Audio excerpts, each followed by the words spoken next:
Hey everyone, I have been putting off making a video for a long time, and I have been trying to control my temper in my new effort to be a better person. However, seeing as to how people won't stop being dimwits, I'm gonna have to spell this out for you. Islam is not a race, it's a religion.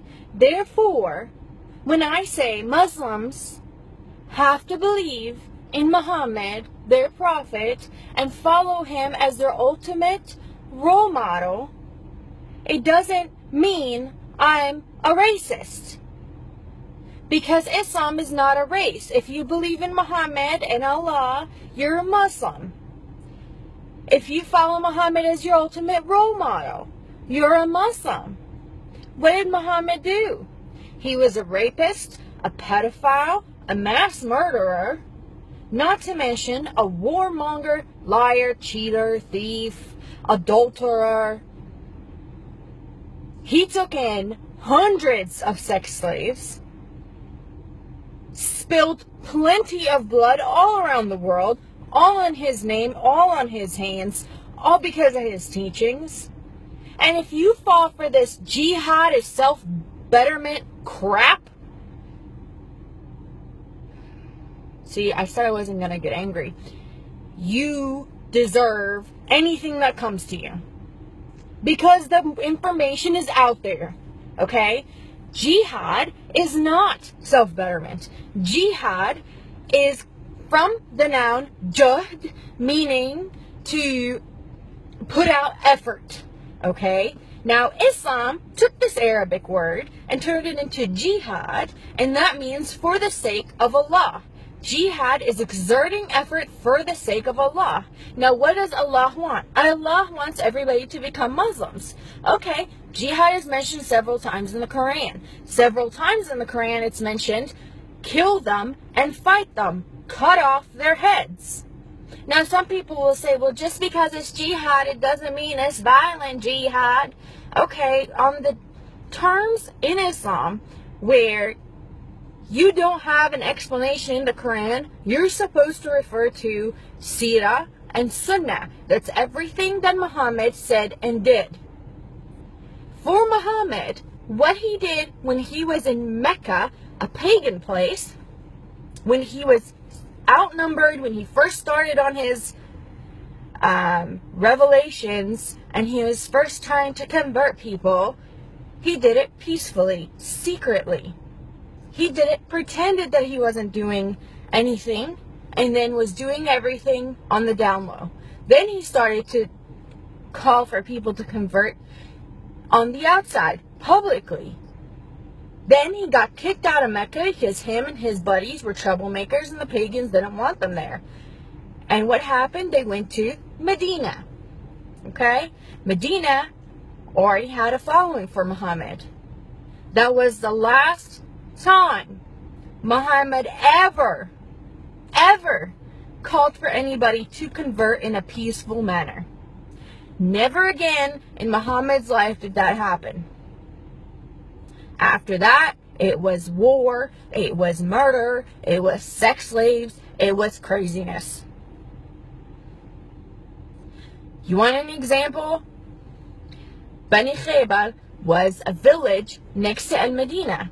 Muhammad had a dream where one of the women from Bani Khaybar, they were all Jews, had poisoned his water. So the best solution that he could find, this is the Muslim role model, was to go in there and kill everybody and take the women and make them sex slaves. Jawari or a Jariya. That's what they're doing to the Yazidi and Christian women in Syria, in Iraq, by ISIS or ISIL. This is what's happening. They're not bad Muslims. They're perfect Muslims. I have never seen more devout Muslims in my life. And I grew up as one. In the Middle East. By a family that was well known to be very lenient in their religion. Growing up, none of my aunts had hijab wore hijab.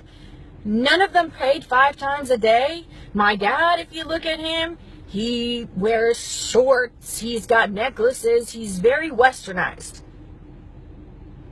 Let me tell you, Sharia law is real.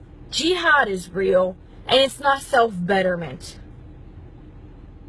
Muslims believe that it's more merciful to kill a non-believer because it is better for them to die than it is for them to live a life outside of Allah and outside of Islam. So no, for the person that said saying that all Muslims are terrorists is like saying all Italians are in the mafia, you're a dimwit. Italians are a race. They're a country. They come from a country. They're not a religion. They're not a belief system. So get over yourselves and start educating yourselves. And to everybody else who's talking about Islam getting taught in schools, I have to say this. I have no problem with Islam getting taught in schools. Make sure you actually teach about Islam. I don't want to hear anybody sugarcoating it. I don't want to hear anybody taking out parts that are inconvenient. If you're going to talk about Christianity, you can't teach about Christianity without teaching about Christ. You can't teach about Judaism without teaching about Moses. You can't teach about Buddhism without teaching about Buddha. Don't teach about Islam without talking about Mohammed, his 11 wives, his most favorite, the 9-year-old he used to take off the playground to go and have fun between her thighs. That isn't Islam. You think that's inappropriate? You want me to read you some of the things in the Seerah and the Sunnah? It is nothing. This is nothing compared to what I was taught when I was 6 years old. You want to teach about Islam? Teach about Muhammad's sex slaves. Teach about slavery that was spread around the world by Islam. My black American people, y'all are mad about it? Those are the people that spread slavery. Their merchants are the ones that spread slavery all around the world. They're the ones that still have over 20 million black slaves in Muslim countries and nobody's talking about it. Feminists get so worried about not getting equal pay, which is a myth, that is ridiculous because they're not worried about women getting stoned and killed and butchered in Muslim countries. They're not worried about Yazidi little girls that are getting taken as sex slaves. You hypocrites. The LGBT community is so concerned about baking a cake. Yet people who are just accused of being gay in Muslim countries are getting thrown off of buildings. You hypocrites. I have had it. If you want to learn, don't come up and challenge me about and give me one incident where a Muslim did one good thing and ignore 1,400 years of violence. You want to know where the Quran talks about jihad? Read the Quran. You want to know about Sunnah and you want to know about Seerah? Read them. They're there. If you have any questions, ask me. I am more than happy to answer. And if you're a Muslim, do not insult my intelligence and try to use taqiyya on me. You're way out of your league.